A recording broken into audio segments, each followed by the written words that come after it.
बाजार बोलता है इसमें एफआईएस का डेटा एक बार देख लेते हैं किस तरह से एफआईएस की एक्टिविटीज़ रही हैं। तो एफआईएस ने फ्राइडे के सत्र में भी माल खरीदा, ये अच्छी बात। 1505 करोड़ रुपए का माल खरीदा। डीआईएस ने 766 करोड़ रुपए का माल बेचा है। एक बार देख लेते हैं ग्लोबल इंडिसेस का हाल, वहाँ पे किस तरह से रुझान इस समय देखने के लिए मिल रहा है। तो ग्लोबल इंडिसेस में देखें तो चाइना में तेज़ी है करीब 0.2% की।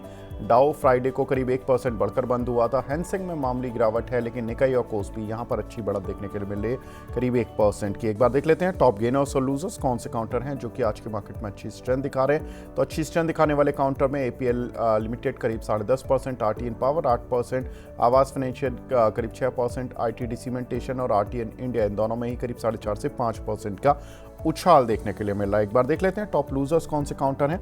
तो टॉप लूजर्स में देखें जो कि आज के मार्केट में ज़्यादा गिर रहे हैं, उसमें केटीके बैंक, कर्नाटका बैंक करीब 7%, जेबी फार्मा करीब 6%, नारायण हृदयालय करीब 4.5%, जेके सीमेंट और जय बालाजी इन दोनों में ही करीब 3.5 से 4% की गिरावट देखने के लिए मिल रही है। लेकिन बड़ी खबर यही कि ट्रेड डील पर क्या अपडेट है।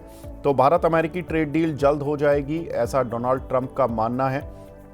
उनका कहना है कि अमेरिका और चीन की ट्रेड डील हो गई है। अभी फाइन प्रिंट्स आएंगे जब पता लगेगा कि कौन से सेक्टर्स को चाइना को क्या मिला है, क्या उनको उन्होंने कुर्बानी दी है। और हर देश से ट्रेड डील नहीं करेंगे, डोनाल्ड ट्रंप का ये कहना है। कह रहे हैं कि हमें बहुत सारे लेटर हमने थैंक यू के भेज दिए हैं या भेजेंगे कि धन्यवाद आपने हमारे साथ ट्रेड डील करने की कोशिश की, लेकिन हम आपके साथ करने में इंटरेस्टेड नहीं हैं। दैट मीन्स कि ये वो 9 जुलाई से पहले शायद ये प्रिविलेज दिखा रहे हैं कि केवल जो लोग हमारे पास आ रहे हैं, जो बहुत ज़्यादा बड़े कंट्री हैं जिनसे हमें फ़ायदा है या हमें जिनके साथ हमारे बड़े ट्रेड सरप्लस या डेफिसिट होते हैं, उन्हीं के साथ हम काम करेंगे। ऐसा कुछ शायद डोनाल्ड ट्रंप ने दिखाने की कोशिश की है। सर, डोनाल्ड ट्रंप का वैसे तो बिहेवियर पढ़ना थोड़ा सा मुश्किल होता है, लेकिन अविनाश सर, जिस तरह से उन्होंने बोला कि हम हर देश के साथ ट्रेड डील करने में इंटरेस्टेड नहीं हैं, ये उन देशों के लिए मैसेज है जो देश ट्रेड डील करने के लिए बातचीत कर रहे हैं कि अगर आपने जल्दबाजी में ट्रेड डील नहीं की तो आपके साथ ये अपॉर्चुनिटी मिस हो जाएगी। या ये उन देशों को मैसेज है कि भाई ठीक है, छोटे छोटे देश अपने आपस में देखें, हम तो केवल बड़े देशों के साथ, जैसे यूरोप हो गया, यूरोपियन रीजन हो गया, या चाइना हो गया, इंडिया हो गया, इन्हीं के साथ डील करेंगे, बाकी सब देश छोड़ देंगे छोटे मोटे। देखो विवेक, मुझे अभी भी पता नहीं इनकी क्या स्ट्रेटेजी है। बिकॉज पहले तो वो चाहते थे कि सभी लोग इनके साथ ट्रेड डील साइन करें, पर अभी उन्होंने कहा है कि कई देशों को उन्होंने ना कहा है। तो मेरे ख्याल से 9 जुलाई आने दीजिए, उसके बाद मुझे लगता है कि एक क्लियर कंफर्मेशन हमको मिलेगा। और रही बात बड़े देशों की बात है, तो वहां पे तो जहाँ पे यूएस का इन देशों के साथ बहुत बड़ा कारोबार है, उन देशों से तो वो ट्रेड डील जरूर करेंगे। जो बहुत ही छोटे कंट्रीज है, हो सकता है कि इनको इन कंट्रीज की अहमियत नहीं है, तो शायद वो कंट्रीज के साथ वो ट्रेड डील ना करे, बट उससे कोई ज्यादा फर्क पड़ने वाला नहीं। सर, ऐसे में ट्रेड डील के कंसिडरेशन में अगर भारत और अमेरिका की ट्रेड डील हो जाती है, क्योंकि हमारा डेलीगेशन अमेरिका गया हुआ था और वहाँ से अब चूंकि लास्ट फेज की बात है कि ट्रेड एग्रीमेंट तो कम से कम जल्दी से हो जाए, तो ऐसे में कौन से सेक्टर्स होंगे या कौन से शेयर्स होंगे जहाँ पर आप पॉजिटिव दाव लगाना चाहेंगे, और कौन से ऐसे शेयर होंगे जहाँ से आप दूर रहेंगे? देखिए, मुझे लगता है जो सेक्टर्स हमको पसंद है उसमें एक तो हॉस्पिटल सेक्टर है, उसके बाद हॉस्पिटैलिटी होटल सेक्टर है। ऑटोज में भी हमको लगता है कि अच्छी खासी बढ़त आपको देखने को मिलेगी, क्योंकि अगर बारिश अच्छी होती है तो रूरल डिमांड बढ़ेगी, तो इसमें टू व्हीलर्स है, ट्रैक्टर्स है, ये सेगमेंट मुझे लगता है काफी अच्छे करेंगे। और मुझे लगता है कि कहीं ना कहीं देखिए, कैपिटल गुड्स और इंफ्रा, ये दो सेक्टर्स पे आपको फोकस करना है, क्योंकि गवर्नमेंट का पब्लिक एक्सपेंडिचर आने वाले 3-4 महीने में बढ़ने वाला है। प्लस कंजम्पशन का जो ट्रेंड है वो बजट के बेनिफिट से जरूर इंप्रूव हो जाएगा। और बैंक्स को हमको इग्नोर नहीं करना चाहिए, बैंक्स और एनबीएफसी को, क्योंकि रेट कट जो हो गया है इसका असर आपको जून और मेरे ख्याल से सितंबर के क्वार्टर में देखने को मिलेगा। तो बैंक्स और एनबीएफसी भी आपको अच्छे खासे देखने हैं, जैसे श्रीराम फाइनेंस हो गया, बजाज फाइनेंस हो गया, पीएसयू बैंक्स में बैंक ऑफ बड़ौदा है, कैनरा बैंक है, तो ये अच्छे विकल्प हो सकते हैं। तो यहाँ पे भी आपको फोकस करना चाहिए। ठीक है। एक और खबर सर, चीन ने एआई में और एक तगड़ा मॉडल बनाया है। ये उनकी तरफ से क्लेम किया जा रहा है कि चीन की दिग्गज कंपनी है बायडू, उसका दावा है कि उन्होंने एआई आर्टिफिशियल इंटेलिजेंस से बेहतर जो इराइन जनरेटिव सॉफ्टवेयर बना लिया है।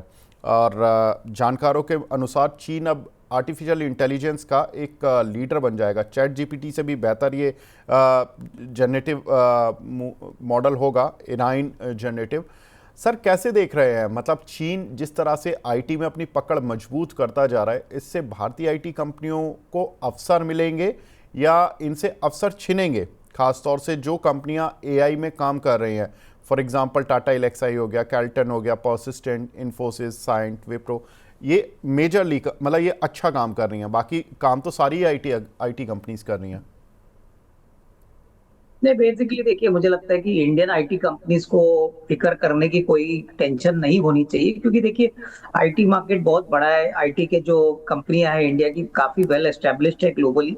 और मुझे नहीं लगता है कि देखिए चाइना इंडिया को पूरी तरह से पिटा सकता है आईटी सेक्टर में। आईटी सेक्टर में जो कॉस्ट कॉम्पिटिटिव एडवांटेज है वो तो एक बात है, लेकिन जो स्किल सेट्स है इंडियन आईटी कंपनीज की वो मेरे ख्याल से काफी अच्छी है। तो कहीं ना कहीं देखिए ये तो अभी शुरुआत है, बट मुझे लगता है कि सितंबर के बाद एक बार order wins US companies announce करेगी और इंडियन कंपनीज इसमें फ्रंट लाइनिंग होगी, तो उसके बाद आपको एक मोटा मोटी अंदाजा आएगा। बट इस खबर से मुझे लगता नहीं कोई बड़ा खतरा या बड़ा सेल ऑफ आपको आईटी स्टॉक्स में देखने को मिल सकता है। ठीक है, तो यहाँ पर आईटी कंपनीज के लिए ये आउटलुक सर ने बता दिया है। सर इस हफ्ते काफ़ी कुछ मीटिंग्स होने जा रही हैं, ख़ास तौर से ओपेक की मीटिंग भी रहेगी, बहुत सारी मीटिंग्स हैं।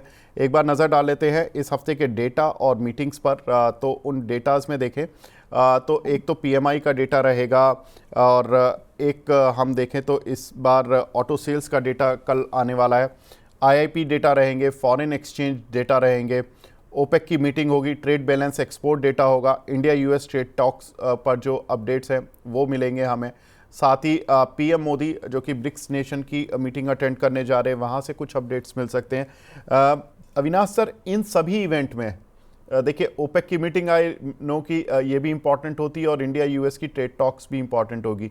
इन दोनों पर तो ट्रेड टॉक्स पर हमारी बात हो गई, लेकिन ओपेक मीटिंग पर हम बात करेंगे। इसके अलावा जो आपको डेटा इनमें दिख रहा है, auto sales, PMI, IIP, foreign exchange data, trade balance data, इनमें कोई लग रहा है कि कोई डेटा इंपॉर्टेंट है जो कि मार्केट को हिला सकता है?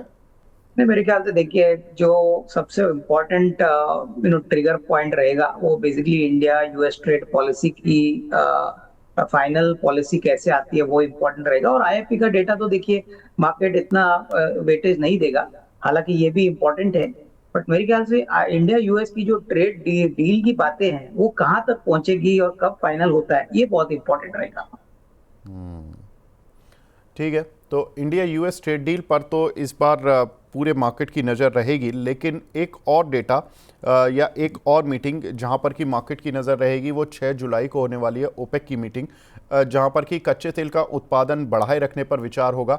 पिछले 3 महीने से ये हमेशा बार बार 4.11 लाख बैरल तेल का उत्पादन बढ़ाने पर अपनी घोषणा कर चुके हैं। अगस्त महीने में भी के लिए जो मीटिंग होगी 6 जुलाई को, उस पर विचार किया जाएगा कि अगस्त महीने में कितना प्रोडक्शन रखना है। सर कैसे देख रहे हैं ओपेक की मीटिंग को, कितनी इंपॉर्टेंट होगी ये मीटिंग, क्योंकि इस बार ईरान भी अभी एक युद्ध लड़कर आया है, तो उसके बाद जो ये मीटिंग होगी उसमें क्रूड ऑयल के प्रोडक्शन बढ़ाए रखने पर कितना सीरियस टॉक हो सकती है और इसका क्या कुछ इम्पैक्ट होगा?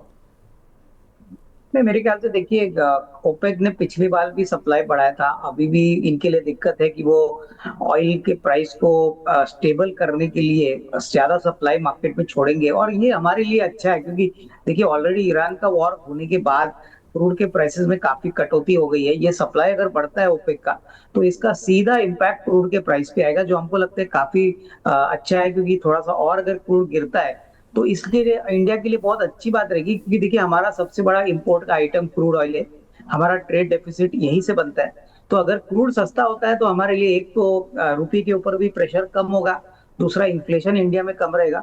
तो मोटा मोटी आई थिंक ये अच्छी बात रहेगी अगर सप्लाई बढ़ता है और प्राइसेस थोड़े से और कमजोर होते हैं। अगला सर एक और इम्पॉर्टेंट चीज़ है, वो है सरकारी बैंकों के अब आईपीओ आएंगे, जो उनकी सब्सिडरीज के आईपीओ हैं। उस पर मार्केट फोकस करने की कोशिश कर सकता है, क्योंकि वित्त मंत्रालय ने बैंकों को आईपीओ लाने के निर्देश दिए हैं। अब पीएसयू बैंक्स की सब्सिडरीज के आईपीओ जल्द ही आते हुए आपको दिखाई देंगे। अब ये कौन कौन से पीएसयू बैंक्स हैं जिनकी आईपीओज, जिनकी सब्सिडरीज के आईपीओ लाइन में हैं या क्यू में कह सकते हैं हम, बने हुए हैं? उसमें एसबीआई जनरल इंश्योरेंस कंपनी का आईपीओ आ सकता है, एसबीआई पेमेंट सर्विसेज का आईपीओ आ सकता है, कैनरा रोबेको एएमसी का आईपीओ आ सकता है, Canara HSBC life insurance companies का आईपीओ आ सकता है। ये 4-5 आईपीओ तो हैं। उसके अलावा भी बहुत सारे जो सरकारी बैंक हैं लाइक पीएनबी और बहुत सारे बैंक्स हैं जिनकी छोटी छोटी सब्सिडीज़ हैं। अब ये देखना इंटरेस्टिंग होगा कि कौन कौन अपनी सब्सिडी को आगे बढ़ाता है और उसका आईपीओ जल्द लाता है। अविनाश सर, कैसे देख रहे हैं इस खबर को, और किस किस बैंक में आपको लगता है कि वैल्यू अनलॉकिंग के चांसेस हैं, कहाँ पर फायदा मिलेगा? देखिए, मुझे लगता है कि एसबीआई और कैनरा बैंक ये दोनों ही ऐसे विकल्प है जहाँ पे वैल्यू अनलॉकिंग हो सकती है। कैनरा बैंक ने ऑलरेडी कहा है कि उनकी जो एसेट मैनेजमेंट कंपनी है वो अभी वो पब्लिक करने वाले हैं, तो वैल्यू अनलॉक अच्छा तरीके से होगा क्योंकि काफी बड़ी एएमसी कंपनी है। और एसबीआई की बात करें तो देखिए, एसबीआई के पास तो बहुत सारे ऐसे कंपनीज है जो अभी तक उन्होंने लिस्ट नहीं की, जो अभी भी उनकी फुल्ली ओन्ड सब्सिडरीज है। तो कहीं ना कहीं देखिए, मुझे लगता है कि दोनों स्टॉक्स में थोड़ा सा एक पॉजिटिव ट्रैक्शन देखने को मिलेगा क्योंकि वैल्यूएशंस भी ठीक ठाक है, ज्यादा महंगा नहीं है अगर आप दूसरे प्राइवेट सेक्टर बैंक से कंपेयर करें। तो कैनरा बैंक और एसबीआई पे फोकस करिए।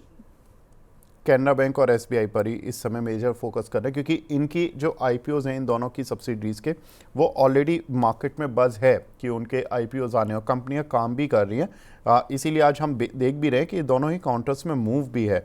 एसबीआई करीब अब इस समय देखें तो करीब 1.5% ऊपर है, जबकि मार्केट डेज लो पर चल रहा है। वहीं अगर कैनरा बैंक देखेंगे तो कैनरा बैंक में भी अच्छी स्ट्रेंथ बनी हुई है, करीब 2.5%, ये भी ऊपर है। डेज हाई पर नहीं है लेकिन ऑलमोस्ट एक समय पर करीब 3-3.25% ऊपर था, लेकिन इस गिरे हुए बाजार में भी आज ऊपर चल रहा है। साथ ही अगर पीएनबी भी देखेंगे तो इस समय 2.5% ऊपर है। तो ज़्यादातर जो सरकारी बैंक हैं ये अपने अच्छे लेवल्स पर चल रहे हैं। यूनियन बैंक करीब 3.5% ऊपर है। सर, इनमें अगर जो भी सरकारी बैंक हम लेने की कोशिश करें, अगर सोचे कोई दर्शक या निवेशक, तो उसमें कितना अपसाइड आप देख रहे हैं? देखिए, कैनरा बैंक में हमको लगता है कि कम से कम 140-150 रुपए का टारगेट प्राइस पॉसिबल लग रहा है। हमको लगता है एसबीआई में भी अगर हम देखें तो कम से कम 10-12% की अपसाइड पॉसिबल है। कैनरा बैंक की बात बताऊं तो 116-117 रुपए की बुक वैल्यू है। ये स्टॉक बुक वैल्यू के नीचे ट्रेड कर रहा है और काफी बड़ी बैंक है, बड़ी बैलेंस शीट है, एसेट क्वालिटी भी ठीक ठाक है, 15-16% की रिटर्न ऑन इक्विटी है। तो कहीं ना कहीं मुझे लगता है कि री रेटिंग के लिए कैनरा बैंक काफी वेल पोजिशन है।